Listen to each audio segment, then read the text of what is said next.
Hello everyone. So in previous video we have talked about the chromatin, which is chromatin-like structure. Okay, from chromatin, which when condensed form the chromosome. This is only chromosome, but during cell division, what it do? It make its own copy. ठीक है, and ये और ये एक दूसरे से attach रहता है with a point called centromere. We have talk this much. अगर आप इस क्रोमोसोम को भी के भी अंदर इतने अंदर देखेंगे तो आपको कुछ ये दिखेगा, डीएनए. राइट. तो डीएनए क्या होता है उससे पहले जान ले कि न्यूक्लियस क्या होता है. Nucleosome. Nucleus we know, cell के अंदर न्यूक्लियस, न्यूक्लियस के अंदर क्रोमेटिन, क्रोमेटिन के अंदर क्रोमोसोम, क्रोमोसोम के अंदर डीएनए, डीएनए के अंदर जीन. ठीक है, न्यूक्लियोसोम जान ले, ये बहुत ही ज़्यादा पूछता है एग्जाम्स में. तो nucleosome is DNA plus 8 histone protein. इसीलिए ये कितना प्रोटीन रहता है? 8 रहता है. इसलिए इसको नाम दिए गए ऑक्टोमेयर.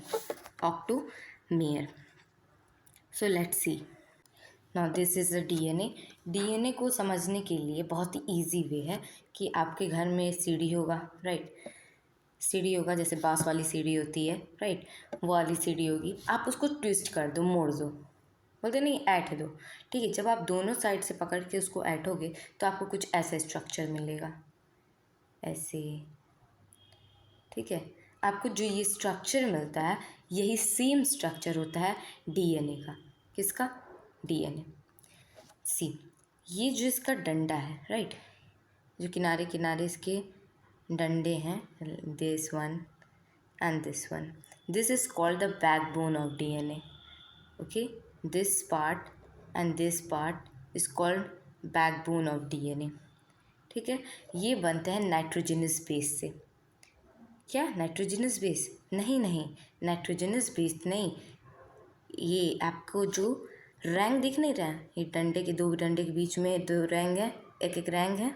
राइट. ये जो एक एक रैंक है वो बनता है नाइट्रोजनस बेस से. और जो आपको दो डंडे दिख रहे हैं जिसको हम लोग बैकबोन भी कहते हैं, वो शुगर और फॉस्फेट से बनते हैं.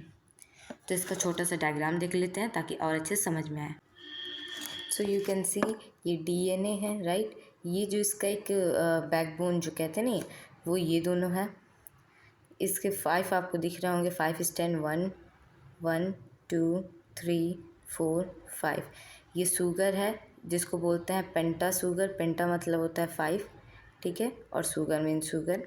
पेंटा शुगर कि आपको 5th वाले में देखने को मिलेगा कि एक बॉन्ड से फॉस्फेट जुड़ा है और सेकेंड बॉन्ड से नाइट्रोजनस बेस जुड़े हैं.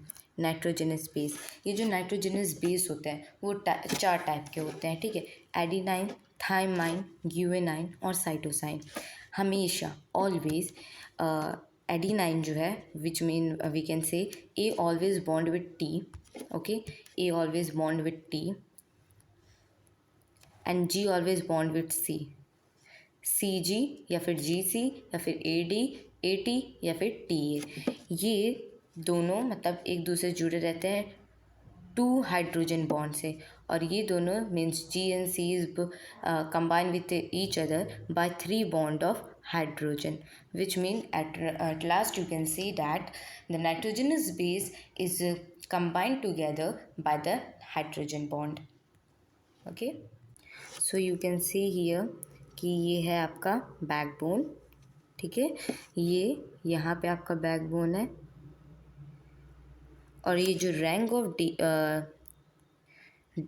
डीएनए है वो नाइट्रोजनस बेस है.